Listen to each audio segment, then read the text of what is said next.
berjumpa kembali di Jato. Sajikan narasi, berbagi inspirasi. Kali ini kita bakal bincang-bincang dengan salah satu tim dari Solo Safari. Sudah ada bersama saya, Kak Sankar Aditya Cahyo. Halo, Kak. Halo, selamat siang.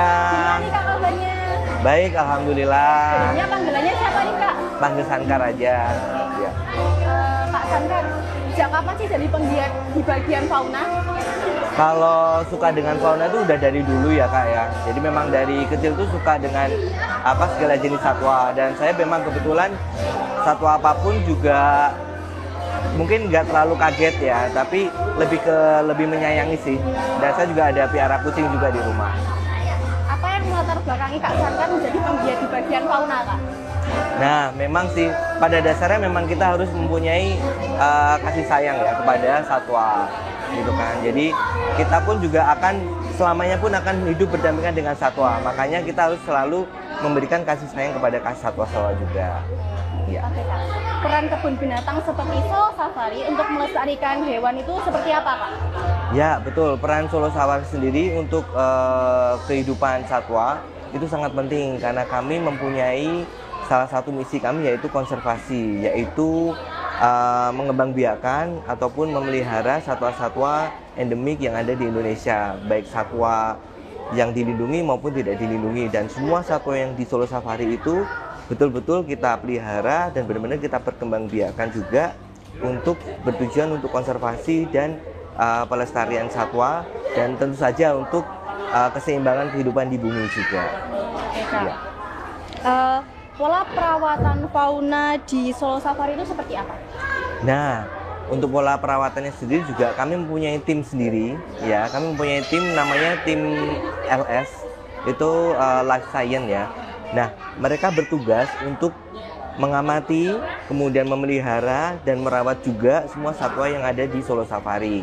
Dimulai dari medical check up setiap hari, kemudian memberi makan satwa, kemudian juga mereka juga harus mendampingi satwa-satwa tersebut ketika berada di exhibitionnya mereka. Karena kan kadang-kadang tamu yang datang ke Solo Safari itu mereka belum tahu ya bagaimana cara menyentuh, melihat satwa atau kemudian berinteraksi dengan satwa. Makanya teman-teman Life and Science ini adalah bertugas untuk menjaga satwa-satwa tersebut supaya terpelihara dan mereka pengunjung pun juga terinformasi mengenai ilmu pengetahuan tentang satwa tersebut, gitu. Oke. Kan banyak sekali nih Kak, Solo Safari itu Ya. jadi tempat perkembangbiakan beberapa jenis hewan. Nah, itu prosesnya itu seperti apa, Kak? Dan hewan apa aja? Iya, betul. Memang sih kebetulan untuk koleksi yang ada di Solo Safari ini kita ada 100 spesies dengan jumlah satwa itu kurang lebih 400 satwa. Banyak sekali. Dan itu pun hampir setiap bulan itu berkembang biak. Contohnya rusa. Rusa itu karena populasinya tinggi di Solo Safari, bahkan bisa dikategorikan sekarang itu overpopulasi. Karena saking banyaknya dan mereka lahir lagi gitu kan. Itu rusa itu kami mempunyai koleksi yang banyak sekali. Kemudian juga kemarin habis lahiran ada sapi Jawa, kemudian owa Jawa, itu juga habis lahiran. Orangutan juga kemarin habis lahiran juga. Dan masih banyak lagi sih, Kak. Ketika kita mengunjungi kebun binatang, contohnya seperti Solo Safari, itu kan pastinya ada beberapa hal yang boleh dilakukan atau nggak boleh dilakukan, Kak. Ya. Itu seperti apa aja? Ya, betul Kak. Tentu saja ya. Ketika teman-teman ya nanti mau masuk ke Solo Safari, itu sudah ada himbauan ya untuk tidak membawa makanan atau minuman dari luar. Nah, sebenarnya itu adalah fungsinya lebih ke satwa-satwa, karena satwa itu kan mempunyai spesifik makanan khusus ya. Jadi mereka tidak boleh sembarangan makanan yang apalagi diberikan sama tamu atau teman-teman yang datang ke Solo Safari dengan ngasih makanan yang sembarangan itu tidak boleh. Makanya benar-benar mereka harus diberikan makanan yang khusus sesuai dengan makanan satwa tersebut. Itulah makanya kita kadang-kadang melarang teman-teman itu untuk tidak membawa makanan minuman dari luar. Karena kita juga tidak tahu ya mereka takutnya memberi makan satwa di dalam. Itu. Terus kemudian tidak boleh merokok. Tentu saja. Mulai dari masuk ke depan sampai di dalam itu kami memang tidak memperbolehkan tamu-tamu itu untuk tidak merokok karena asapnya itu tidak hanya berpengaruh dengan kita sendiri manusia, tapi juga dengan mengganggu oleh satwanya juga. Itu sih. Terus kemudian juga yang diwajibkan para tamu yang datang ke Solo Safari itu mereka wajib bahagia. Harus happy, ya kan? Nggak happy nggak boleh masuk. Ya, nggak boleh masuk. Harus happy. Kemudian karena di situ juga sarana untuk edukasi ya kak ya, untuk edukasi. Apalagi tamu-tamu anak-anak ya, itu mereka juga pengen tahu kan mengenai jenis satwa, perilaku satwa.